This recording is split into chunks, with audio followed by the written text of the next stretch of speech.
एक शाम प्राची टीवी पर सीरियल देख रही होती है, तभी उसकी सास वहाँ आती है।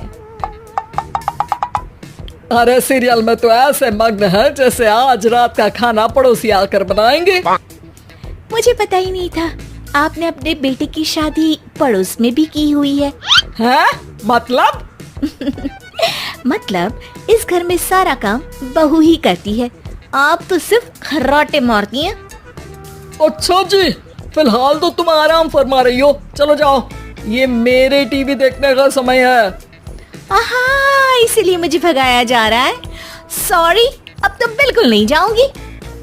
प्राची की इस बात पर दोनों सास बहू के बीच टीवी रिमोट के पीछे बच्चों जैसे छीना झपटी शुरू हो जाती है, जिसके बीच श्लोक भी काम से घर वापस आ जाता है।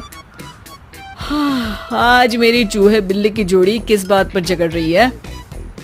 अरे तेरे बीवी मुझे टीवी ही नहीं देखने दे रही। अरे तुम्हारी मम्मी मुझे खाना बनाने के लिए फोर्स कर रही है। अरे वाह, ऐसे बेतुके रीजन पर तो बच्चे भी झगड़ा नहीं करते। अरे मुझे कुछ मत बोल, सब इसने ही शुरू किया है। हाँ हाँ, जैसे आप तो बहुत दूध की धूली है ना। अरे बस, दोनों चुप। प्राची जाओ, खाने की तैयारी करो। और माँ तुम छोड़ो, तुम्हें क्या बोलूं, शांति से अपना सीरियल देखो, मुझे दोबारा लड़ने की आवाज सुनाई नहीं देनी चाहिए। ऐसा बोलकर श्लोक वहाँ से चला जाता है, जिसके पीछे पीछे प्राची भी कुछ न कुछ बड़बड़ाते हुए रसोई में चली जाती है।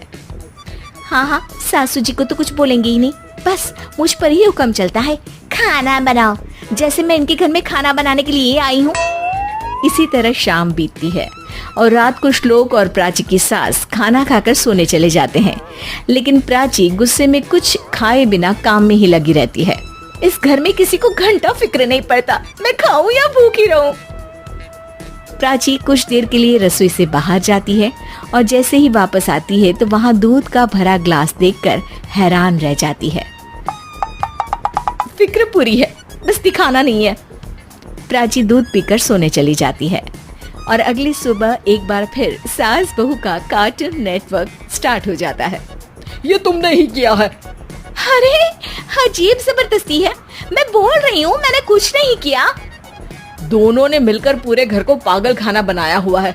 यहाँ कोई नॉर्मल इंसान तो रह ही नहीं सकता, इसीलिए अब पड़ोसी क्या रिश्तेदार भी घर आने से कतराते हैं। और सुन बेटे, तू भी चंगा, तेरी माँ भी चंगी, तेरी बीवी भी चंगी, रिश्तेदार। हाँ जी, आपको नहीं पता क्या, गंगाधर ही शक्तिमान है, रिश्तेदार ही। हाँ हाँ, बस समझ गया। कभी जानवरों जैसे लड़ेंगी तो कभी जुगलबंदी करेंगी। भाई मैं आप दोनों के बीच में नहीं फंसना चाहता। सास बहू की इस मनमौजी जोड़ी से परेशान होकर श्लोक अपना सिर खुजलाता वहाँ से चला जाता है। चलो अब मैं भी कीर्तन में जा रही हूँ। इस पर जैसे ही सास कमरे में अपना पर्स लेने जाती है तो वहाँ नाश्ते की प्लेट रखी देख मुस्कुराने लगती है और नाश्ता करके घर से बाहर निकलते हुए कुछ पैसे टेबल पर रख जाती है, जिसके कुछ देर बाद सिलेंडर वाला घर आता है। ओ मोरी मैया, मैं सिलेंडर के बारे में तो बिल्कुल भूल ही गई थी। घर खर्च के सारे पैसे भी मम्मी के पास है और श्लोक से बोला तो उल्टा 4 बात सुनाएंगे। प्राची ये सोच ही रही होती है कि अचानक उसका चेहरा चमक उठता है और वो घर में आकर इधर उधर देखने लगती है। तभी उसकी नजर टेबल पर रखे पैसों पर पड़ती है, जिन्हें वो सिलेंडर वाले को दे देती है। ये सब श्लोक देख लेता है। अच्छा बेटे, इतना बड़ा घोटाला, सबके सामने मैं तेरी दुश्मन और पीठ पीछे तेरी मेरी यारी। इस पर श्लोक एक प्लान बनाता है और शाम को सब एक साथ बैठे होने पर बोलने लगता है। माँ, तुम दोनों की बहुत लड़ाई होती है, इसलिए मैं सोच रहा हूँ कि प्राची को उसके घर छोड़ाऊं, इससे वो भी खुश रहेगी और तुम भी। अचानक श्लोक की ये बात सुनकर सास बहू शौक से उसकी तरफ देखती है। अरे ऐसे कैसे घर छोड़ाओगे, मुझे कहीं नहीं जाना। अरे तुमने बोला नहीं पर मैंने सुन लिया, तुम्हें मम्मी के साथ रहना अच्छा नहीं लगता, मुझे पता है। अरे वाह, अरे जब बहू खुद कुछ काम बोले तो वो तुझे सुनता नहीं, और अब जो इसने बोला ही नहीं वो तू समझ गया। जब उसे नहीं जाना तो फिर जबरदस्ती क्यों कर रहा है? अच्छा, फिर आपको मौसी के घर छोड़ाता हूँ, बस अब आप दोनों एक घर में एक छत के नीचे नहीं रह सकती। मैं इस टॉम एंड जेरी की जोड़ी को और नहीं झेल सकता। है? ऐसे कैसे नहीं रह सकते? तुम्हें इतनी दिक्कत है तो तुम्हारा बोरिया बिस्तर पैक कर देती हूँ, लेकिन मम्मी जी कहीं नहीं जाएंगी। बिल्कुल यही सुनना था मुझे। अगर दोनों में इतना ही प्यार है फिर हर वक्त ये लड़ाई का नाटक क्यों करती हो?